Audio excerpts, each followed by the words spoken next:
Book 101 review. Book 101 is all about the books that I read for the last 40 years. And today I have my special guest.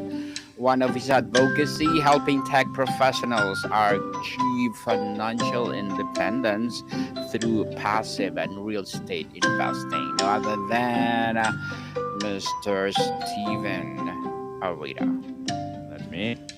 Yeah. Thanks so much, Daniel, for having me on the show. I'm sure you're going to be asking me to introduce myself, so let me do that. Please. I like to think of myself really as a builder. I come from the world of technology.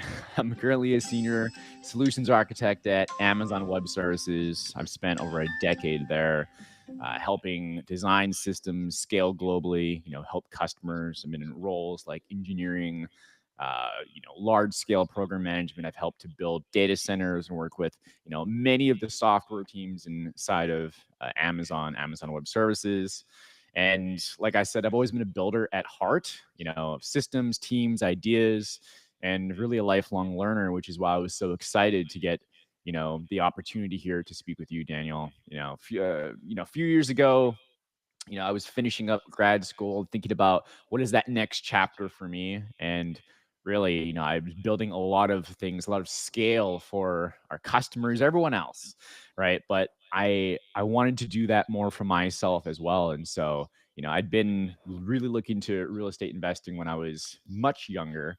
But like I said, after MBA, just looking at that next chapter again of, well, I wanted to do more entrepreneurship, more business as well. And so, I had to think about how to scale that for myself. And then along the way, you end up doing that thing like finding your passion, right? I'm sure that's Yes. kind of how it is for you here too. And, what better way to contribute back and give back to that same community, in this case, other high earning, other tech professionals as well. And so, as we're talking about, to me, freedom isn't just about quitting your career, but help designing that life with that same precision and same kind of intensity that we do while whatever it is that we do for work.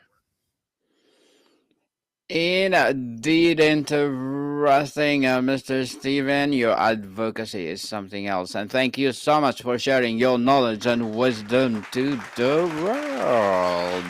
Thank Sure. you. Thank you. So Yeah. today let's talk about from tech paycheck to passive paydays. Sure.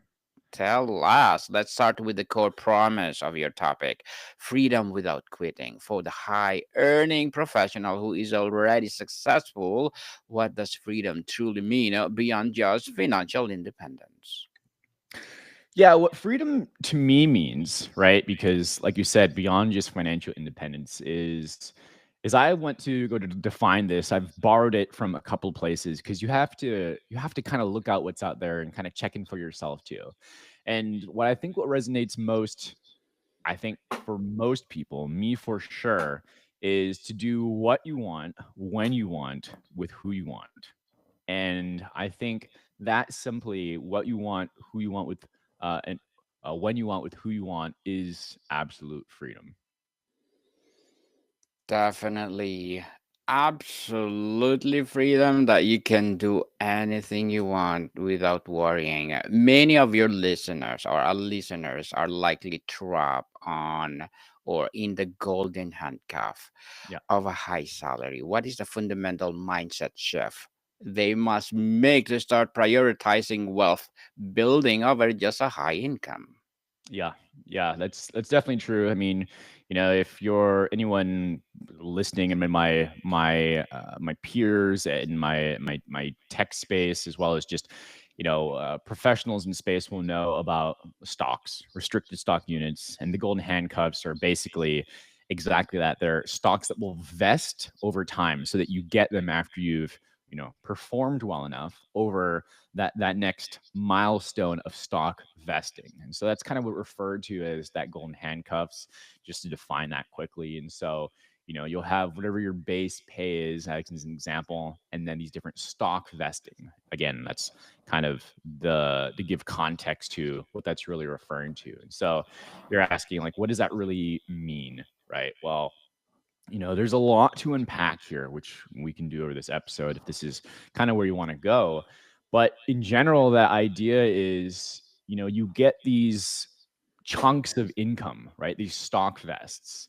And uh your our main job is where we get often our primary source of income, right? For many of the tech professionals, and it still is for me, just to be clear. Um, but the point being is that we look for other streams of income, so that through real estate, so that we can get those different income sources as well, so that it's no longer just the next chunk of income that we look forward to as well. Definitely, you need to have five sources of income, not just only one, people, if you want to be a trillionaire just like Elon Musk. After a demanding 6 hour week, what lasting many professionals, what is or want is side hustle. How does your approach differ from just adding more work to their plate? So that's exactly the point here, right? That's exactly the point. The idea of, trading time. Okay, let's unpack this, Daniel. So there, you go online, really, and uh, you know, even many meetups, or take a course here or whatever, and I've done a lot of them to try and sniff out, what is the best path here, right? Because Yes. first things first, there's going to be a lot of really skilled people listening, whether it's software, development, or just architecting things, or people that have their credentials in program management, marketing, whatever, and they're highly skilled. And so, there's a lot of hype out there about, well, think about what it is that you would want to build your course and do your own coaching thing and all this kind of stuff. And while that could be a good path, what the constraints we're looking at, and the question you just asked is, okay, building income without just getting a side hustle and side job, right? That's what that's all about. And so this idea of taking what you are already paid well for, right? And hopefully what you enjoy, to certain degrees about, as well. Hopefully you're doing what you enjoy. Let's just take that, whether or not there's all the pressure and all that stuff that can come with that role as well. But say you're doing work that you enjoy, and you've developed the skill. Instead of going to work more hours on the side, look at ways that you can actually build this passive income. And I know passive income is like this dirty term here, because it's like, we put it in this box, and we've shaken it around, so much. And it's like, what does that actually mean? Right. And yeah, I knew that, this was swirling around a lot in my head too, in my, 10 years ago, when I picked up my first rental property, first single family home, because I went and got a property. And I'm just going to break this down for you. Just talk about passive income for a second here, Daniel, Go because ahead. you know what is what is passive income, maybe for the person who's making the investment, most definitely is not passive for someone else. All right. So I just want to make True. that super, super clear. And one of the questions that uh, one of the points here that I want to make about this too is, I even did an episode on this on my own podcast, but the thing here is that it's passive income. But the question that you should be asking, especially if you're a tech professional, anyone looking to make an investment that is more hands off, is the question of how passive is this investment, or how passive is the income, or how active is it? Okay, that's the real question that it should be, because just like we said, it's it might be passive for you, but someone else is doing the work. This is like the laws of physics. You're never going to get something for nothing. Someone's doing the work. Someone's adding value somewhere else, right? And Yes. so, yeah, I'll stop there for a moment. Interesting, Mister.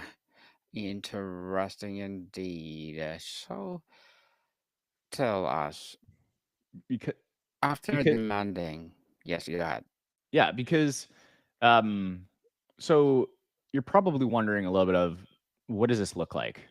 right? Instead of it Mm-hmm. being just adding more hours to the job with 160 hours in a week. Let's say you sleep somewhere between 5.5 to 7. And so the rest of that time you're doing everything else the human needs to do, as well as, hopefully getting some workout, spending some time with the community, working on your however many at your the job that it takes. And then it's, so what do you do with this other stuff? And I know you're going to talk about this and ask me later on about the book recommendation, but I'll kind of prime this here because I think the principles have had a pretty important impact to me. And what this is I'll take the listener on a ride here a little bit, because tech space can be extremely competitive. You're working at Amazon, Netflix, Google, Facebook, Meta, whatever. I mean, and just to be super clear, I have to say this: I'm still with Amazon right now. I enjoy the work I do. All opinions are my own, but the point still is um, uh, it can be very competitive. And what that ends up looking like is, what are the things that I can contribute with my own output? It's, I have this skill, I'm doing this thing. Yes, I work on teams. Yes, I work with other people to deliver for a customer. But oftentimes it's like, this is what I'm good at. This is the thing. And ultimately, you do build this skill, and you have to realize that if you want to go bigger than yourself and have these bigger goals, we all want to do income and impact. I'm sure you can relate to that too, right, Daniel? This is probably one of the Yes. reasons why you host the show, Yeah. is that you can't achieve this all on your own. Case in point, I'm here to collaborate with you. But the point is that we have to go from I like to explain this as kind of getting over myself, right? I gotta get over myself in the degree that I was doing my full-time job. I did have, investments. This has earned me money, and they were pretty passive. But when I'm looking at building the site like you're showing right now, I'm looking at setting up email marketing for a newsletter. I'm looking at, talking to real estate professionals that come onto my podcast, or just to, go out to conferences and flying all the time, etc. Um, well, I had to think about, I may not be the right person, even though I have the skills to build the website. I may not be the right person if I want to go set up the email marketing system and all these other things. And so it becomes this perspective of collaboration to achieve bigger. And that right there is really this arc, right, of learning to work with people better. And I need to, like, really, we can dive into this more, but this isn't just a quote unquote outsourcing. Like, well, if you don't have the time, obviously you would pay someone else to do it. The principle is deeper. The principle is working with others and collaborate. So it's not competition, it's cooperation, right? And that's pretty much the emphasis. And so it makes a lot of sense that you would focus, if you have bigger goals, this would also mean on bigger assets as well. And that's why, it's not just the single family home, which becomes very active if you're doing it yourself, or a property manager, but with really high skilled people we'll call operators, like the professionals that are working with property management teams, all the vendors, insurance, finance, et cetera, that is managing a 100, 200, 300 unit building, a strip mall, a warehouse, whatever, land development, so that you can collaborate that much more. So what makes it passive? It's, one, know that you are able to work with people that you can get access to these types of investments, and then realize that you're so much better served. I'm so much better served to focus on what I do best, my unique ability of what I'm good at, what I like, grow what I'm good at even more, and work with partners. Work with partners for sure to make more success in everything we do. On the strategy and blueprint, Mr. Steven, passive paydays. Why is it definition for a truly passive income stream, and how is it different from just owning a side business that is still requires your time? Sure. So how is this passive income through real estate investing different than having a side business? Yes, please. Sure. So, what I was just talking about is investing through partners. So, I'll just give that brief background of what that strategy looks like, how I do my investments here too, is that there is a structure. Well, let's say, like you can see just on the screen here, right? There's these apartment buildings as an example. These are apartment buildings. They're called multifamily, if anyone's ever seen those. And you're going to have two a structure where an entity like an LLC, as an example, goes to acquire this property, and you're going to have one side of this team, which are called the general partners, and these are the people that make the management decisions of everything that needs to be done for this apartment complex to make sure that like I said, the financing, the insurance, and of course all the operations of are the people moving in? Are they paying their bills? Is the maintenance getting done? Is the improvements getting done? All that kind of stuff. Now, to answer your question, is that on the other side of it, you have, like I said, there's two parts. There's the general partners, but then there are limited partners. Limited partners, what their job to do is to go and find, right? To be a limited partner, they will invest and then they will collect their paychecks. Now, I know that sounds oversimplified, but that is in a nutshell what it means to invest and be passive. And so what that means is you have, like we talked about earlier, when we have a passive investment, it means it's active for someone else, and in this case it's active for the general partners, and it's passive for these limited partners because their exposure is limited. If something were to go wrong, right, the amount of money they would lose might only be what would only be what they invested, but their decision making abilities is also limited because the general partners own that decision making and own that decisions for the asset, which can actually be a really good thing. Because if you consider the just as a footnote here, there might be people that get, we can think of with the stock market. You don't want something like you don't have the same liquidity to cash out right away if something doesn't look right, or maybe if the limited partner just wants their money back right away. But coming back to it, it's passive because limited partners will have the ability to go and invest in a deal that general partners will offer in something like a bigger commercial asset like apartments, RV parks, mobile home parks, and that kind of stuff. And so it is passive. The thing that has to be done is the pre work ahead of time. Is this someone that you trust? Do they have a good track record? Does the deal make sense? And so there's some fundamental knowledge there. But besides that, it's just making sure that you're reading the reports that come out and you're asking great questions. Great question. Is the right answer, Mr. Steven? And as we continue our discussion today, what are your short term and long term goals? Hmm. Short term and long term goals. Um, so my longer term goals is, I next year, uh, depends what long term is to you. Long terms uh, after 10 years. yeah, yeah. Long term, any time less than or longer than 1 year. Um, short term, I'll say right around that 1 year mark. For next year is I'd like to have on a community for tech professionals that are a lot more like minded, who want to go on these investments together. I've most of this has been my own capital so far that has been invested into my own investments, and I have been putting together a group of people who do some investments together, much like in those I've invested in as well.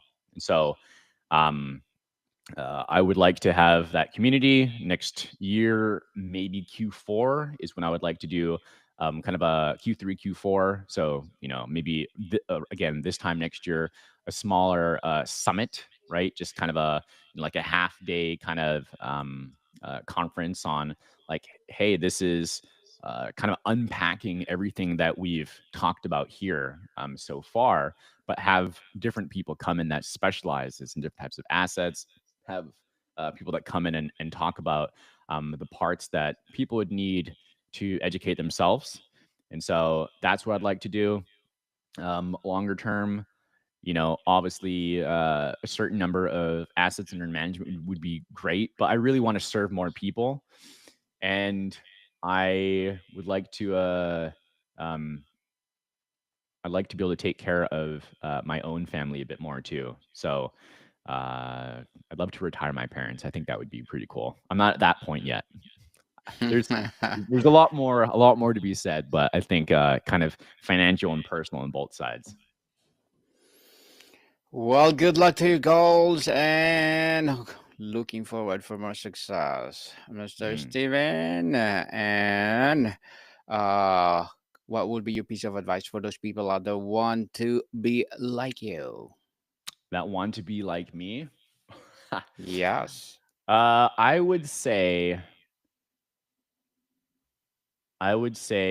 that you know you got to go take action. You got to go take action. It sounds so cliche, but you have to go and get out of your bubble of learning, get out of the bubble of, behind the screen of comfort. And I think that is going out and just going to talk to people. Sometimes, there's people who don't want to even reach out to someone because they think that, well, if I fill out this form or if I send this message or if I do one of these kind of things, then it means I actually have to go and do something. I feel like I'm committed, right? But there's you're not. Just because you've made the call, you had the conversation or whatever. It doesn't mean that you're committed to go do the thing, right? It just means you've had the conversation. So go and educate yourself. Whether that's other conversations you've had on here from Daniel's platform. I see you have quite a lot of experts that have come on, or wherever that is. So go take action, go educate yourself, set some goals. Um, and just go start chipping away at them. The tech professionals, the people listening, your audience, I'm sure they have, their own skills, and they just need to recognize that they do and hold certainty in that, and then just get out there. There's nothing like taking action that will be a teacher for you. And from there, just start asking that question of, hey, what do you, for these other people that you meet, what are the things you're trying to accomplish? What are, and just listen, because you're going to find ways to add value. Definitely. And Mr. Steven, and thank you for that advice. Before we wrap up our discussion for today, I'm inviting you to please do listen to my other podcast, people, because my abstract essay is already in fifth season. Abstract poetry in second season. I'm a book 101 review in fifth season too. Comedy 101 in second season. I'm a food 101 in fifth season as well. Geography 101 fourth season, as well as my movie 101 review and music 101. And my baby podcast Law 101 and mental health 101. Love letters in fourth season, and Sex 101 and Science 101 in second season. Please listen to Wow. them wherever you listen your podcast. So, Mr. Steven, for the listeners who convinced but overwhelmed, what is the one single non-negotiable first step you would tell them to take this week to start the journey from tech paycheck to passive, from tech paycheck to passive paydays? Set a number of that income that you want on the side every month, and then go out there and be relentless to ask questions on what you want, and how you think you can do it, and who it is that can help you. Definitely. And thank you so much for sharing your knowledge and wisdom to the world, Mr. Steven. And looking forward for more and more empowering advocacy to help people out there. So can you please invite our listeners to support your advocacy, your podcast or whatever projects that you're doing right now? Yeah, totally. Please go out and you can reach out to me on LinkedIn, Steven Arita, Steven Arita. Check out my podcast, Path to Passive Real Estate Investing for Tech Professionals. And either of those will give you lots of content. Look forward to talking with you. Thank you, Daniel. You are most welcome. Yes, people, let's support Mr. Steven Arita, because if you support him, for sure, more and more empowering advocacy to come. So, Mr. Steven, thank you so much for your time. Aloha. Take care. Bye. More to come, people. See you soon.